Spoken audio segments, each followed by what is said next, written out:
Нашата цел е да се залагаме што побрзо наша задача е што побрзо да влеземе во Европската унија.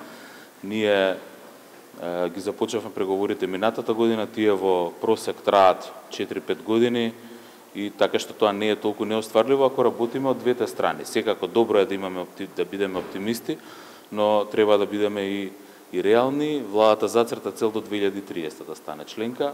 3-4 години е премногу скоро, но за 3-4 години можеме многу да се поместиме во преговорите со ЕУ, доколку работиме се разбира и доколку ЕУ зацрта една агенда во која што тие 3-4 години ќе бидат искористени максимално и ќе бидеме неповратно отидени брзо кон членство. Што конкретно ќе му понудите утре на Мицкоски на маса со оглед на тоа дека каже дека не одстапува од ставот и има поддршката од пратениците? Не можам, бидејќи е лидерска средбата, не можам да говорам во име на премиерот. Очекувам да бидат ставени на маса сите прашања поврзани со уставните измени, да се разговара околу самиот текст и концептот и околу процесот како да се изведат тие најбрзо и наједноставно со цел да ги продолжиме преговорите и да отклониме евентуалната блокада.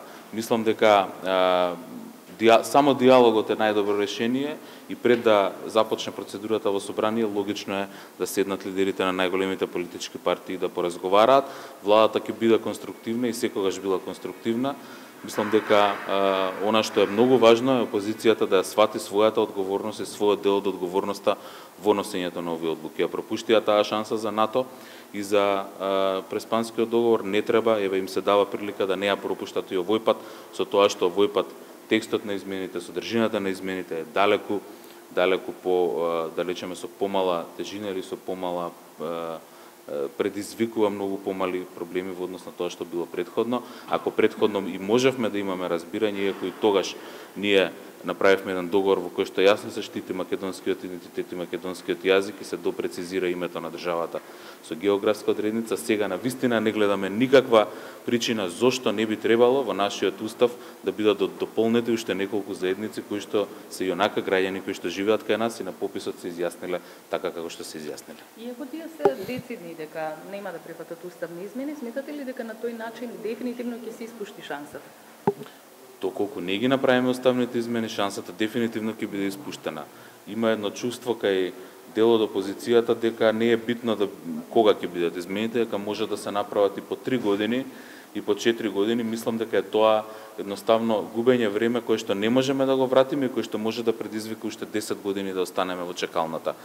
Оној моментум, импулс што се чувствува сега оваа година за решавање на овие крупни прашања не е за џабе и тој само ќе ни отвори пат побрзо да влеземе на патеката за членство во ЕУ. Тоа се пораките и од Брисел, тоа се пораките и од претседателката на Европската комисија и од сите други добронамерни и сојузници и пријатели на Северна Македонија кои што доаѓаат тука.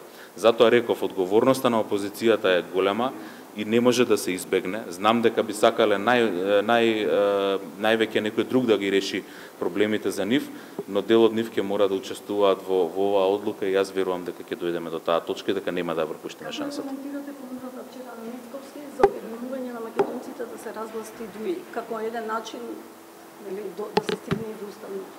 Јас го гледам тоа само како маневарски потек за купување време и за собирање на ефтини политички поени. Мислам дека одговорноста на секоја политичка партија не може да се отстрани со коментирање или напаѓање на друга политичка партија.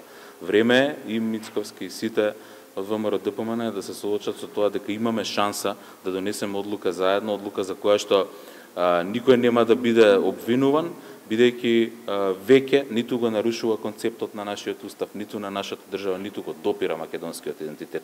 Така што објаснување нема, освен политички игри за собирање на поени. Мислам дека сите тие прашања околу евентуални коалиции може да се разговараат понатаму. Најдобро ќе се постигне единството, македонското национално единство, доколку сите големи партии, македонски партии, гласаат за уставните измени и го отворат патот кон Европската унија. Ние ќе имаме уште многу теми на кои што ќе мора заеднички да разговараме.